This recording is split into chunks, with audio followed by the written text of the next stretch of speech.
It's all forgotten now, the trouble and the pain, forgotten every word I said. Hello and welcome to my next chapter review for It, the novel. Today, we are taking a look at Derry, the second interlude. Unsurprising from the title, this chapter once again follows Mike Hanlon, and we're learning about present-day Derry in the 80s, and we're following what he's learned with his investigative research and from his time at the library. In this chapter, we find out something interesting that might have been touched on before, but I'm not sure. Mike Hanlon is a black man, and he's living in this town with this very racist history. Just in general, this chapter hit me harder than any chapter has so far. Last chapter was a bit underwhelming. I was pleasantly surprised with this chapter. So in the beginning, we get this thing where two more people have disappeared in present day, which is the 80s. Two more disappearances. One is a very small girl who was about 5 years old. She was possibly abused by her father, and people think it's an abduction, and Mike isn't really sure. Another boy disappears who is a teenager, and Mike doesn't think this boy would have any reason to run away from home. And the interesting thing is, Mike is deciding in his own mind, I'm not going to call everyone unless I'm sure this is happening. If one more person disappears, I'll call them, but I want to be sure. And then later in the chapter, he sort of gets to the point where he's saying, okay, I don't think it's a matter of if I call them now, I think it's a matter of when. And he says they'll be ready when they hear the call of the turtle, or something like that. The voice of the turtle will unite them all together. Something to that effect. So again, we're talking about this turtle thing. I have no idea what this means, but I assume it has maybe something to do with the fact that there are sewers that are important? I'm not sure. But we know, again, he does end up calling them eventually. But he just needs to be sure. And we're kind of hitting on this thing again with him being in Derry and him remembering, but thinking that everybody else might have forgotten. You know, what if I call them and they don't remember me at all? What if I call them and I bring back this bad memory and they don't want to come by here? They push it back in their mind. I think he said something like that. So something about the proximity to Derry makes people better equipped to remember.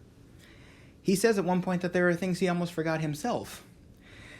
And this would be a good time to talk about what takes up the majority of this chapter, which is the accounts his father tells him. I liked these. These were a good snapshot back in the past, and most of it has to do with just horrible experiences of racism his father has. And I know some people could probably read this and see it as over the top, but I think in this specific instance, Stephen King is trying to convey just how messed up this town can be. And there are places like this, but more importantly, Mike's father says something really interesting here, because when I've been thinking about why this town is the way it is, and especially with Chapter 2, as in Chapter 2 of the novel, sorry for people who were confused by that video. As far as Chapter 2, when there was the guy who was being killed inside the little ditch by the Kanduskig, the balloons are described as being symbolic of the town. And at one point, Mike's dad says, it's not because people here in Derry are more racist and more bigoted than people other places. It's just the fact that the soil in this town seems to be more fertile for this kind of bigotry and this kind of hatred and this kind of horrible action in general just to take hold. So it seems to be that this is a place that takes things that are bad and just sort of causes them to, what's the word I'm looking for? Thrive. Causes them to thrive. It's not necessarily that this town's more messed up by default. It's just the things that are messed up in this town tend to thrive. We don't really know why. Keep in mind also at this point that Mike has not met the other kids, I don't think. Mike, of course this is in the 80s, but past Mike, at the point we are in past Derry's storytelling has not met the other kids. But Mike is talking about his father's past now because he's journaling this all down, and he is having his father tell him all these things because his father's going to die soon because he has cancer, and he's writing a lot of these things down in his book. Some of them he learned when he was a kid, some of them he learned pretty recently up to the time that his father died. So we find out that Mike's father served in the army in Derry. I'm not sure if it was with the army specifically, but it was some sort of military position. And he struggled with his family financially. His family struggled for a long time. Then eventually he got stationed in Derry.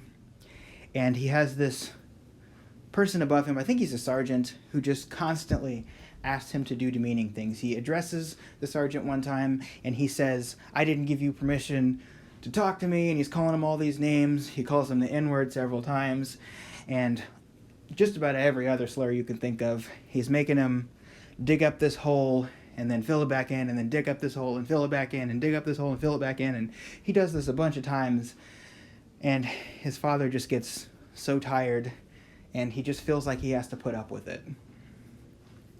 So eventually, his father and some of the other black people, I think that's what they're saying, some of the other black people who are serving in that town, they get their own barracks. And it's an old shed or something, and it's called the Black Spot. And we learn earlier on in the book that the Black Spot in the 30s burned down. And we hadn't really heard the story of that. And Mike's father tells him, "I can't tell you the story right now because you're a kid," but when he gets a little bit older, then he ends up telling him that story. And he tells him the story when he's 15, and he is about to die, and he thinks it's about time for him to hear this story because it was too horrible for him to hear. At this point, I'll say all of this I thought was spectacular storytelling. I know I've just been kind of recapping, but I thought all of this was great storytelling, very unsettling, because the Black Spot was a place that was set up because they didn't want them staying in the same places they were staying. So they gave them this really bad, run-down building to stay in. But eventually, they start making it a little bit nicer, and they start improving it little by little. And some people start coming by to see musicians play there, and it becomes sort of a nightclub. And there's this lovely young gentleman who suggests this in the first place, who suggests that they can make this place a little bit better. And that guy's name is Dick Halloran. That Dick Halloran. I'm not going to say which one because I don't want to spoil things. I don't want to give away details from things that people haven't read yet, but Dick Halloran is from another Stephen King work, and it was very interesting to see him inside of this work. So this place starts becoming a very hoppin' place, basically, on nights. And a lot of the white people in town don't like this. Actually, there's this thing called the Legion of White Decency that has a chapter in Derry. It's sort of like the Ku Klux Klan. People wear robes, and they go around intimidating black people. And it's just this group of horrible people that go around and perform all these acts. But it's one that's a little bit more, quote-unquote, respected. And these people come down to this place called the Black Spot. And they bring their torches, and they burn it down. And this scene is probably the most difficult scene to get through. Because I've known people who are firefighters, and a lot of the stuff is no joke. There's a part where basically the torches start burning the kitchen, and of course the front door opens inward. So people inside the building are trying to push their way out, but it's keeping the door closed, so they can't get out that way. And they can't get out through the kitchen because that's where the fire started. So basically, you get an entire scene of people just being trampled and burned alive. Dick Halloran narrowly escapes this. He helps a few people out. He says, if you go towards the door, you're going to die. He barely gets out. His shirt is on fire. Another guy comes around, gets into a van, and because this sergeant shows up there, the one who made the guy dig the holes a bunch of times, he shows up there, and he sees what's going on, and he tries to order people around, and these three guys, who are sort of the protagonists in this backstory, they punch this guy out, and they steal his truck, and they use it to ram a hole into the black spot, through which a bunch of people get out. But it becomes apparent that there are some people trapped inside who are never going to get out, and it talks about people just trying to get to the door as they're burning and just seeing them collapse one by one. And that was really hard to read. That was really hard to get through. But I think it was pretty realistic. Because oftentimes when you hear about fires or things like that, you don't think about these kinds of details. Oftentimes, something that's not really hit on in here is a lot of times the smoke gets to people before the fire does. So people sometimes are already dead before they even get to the fire.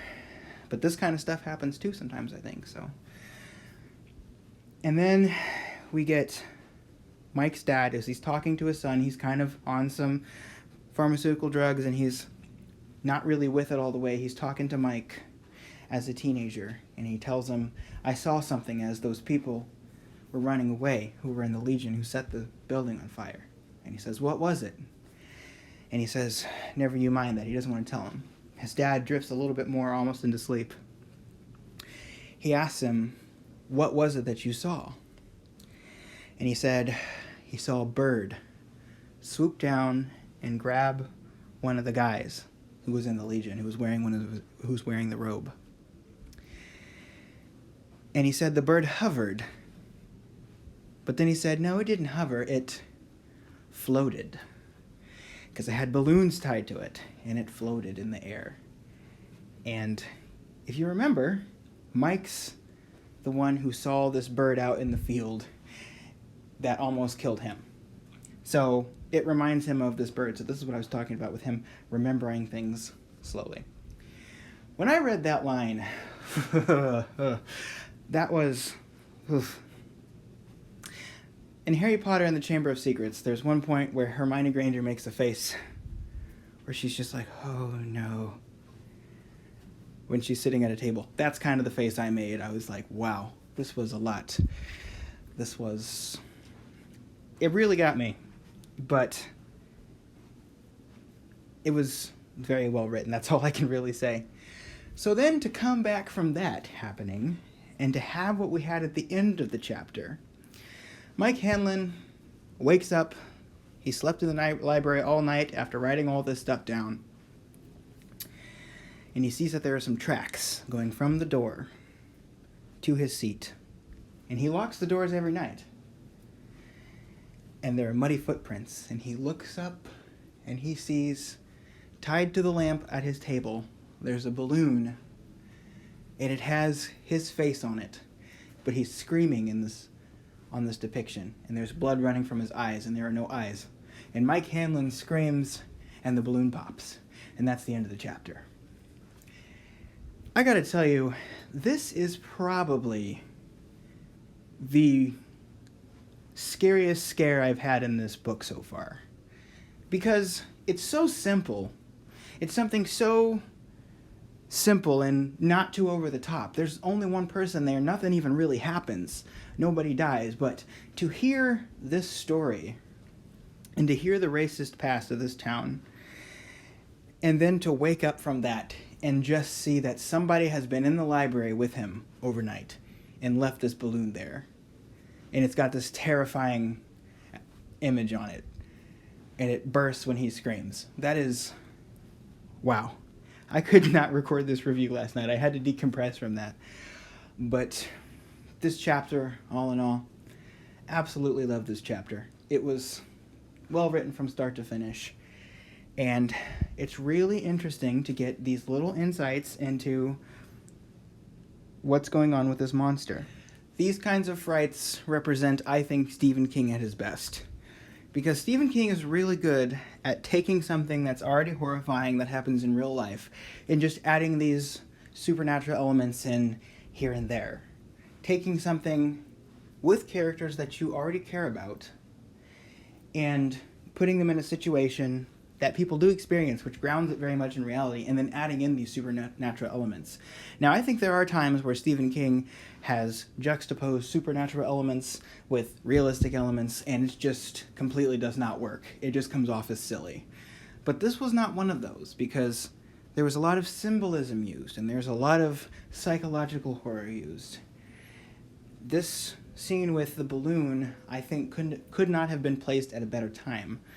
So, bravo. This was probably, maybe not my favorite, but one of my favorite chapters yet, and one of my favorite scares. So, I'm excited to see what happens next.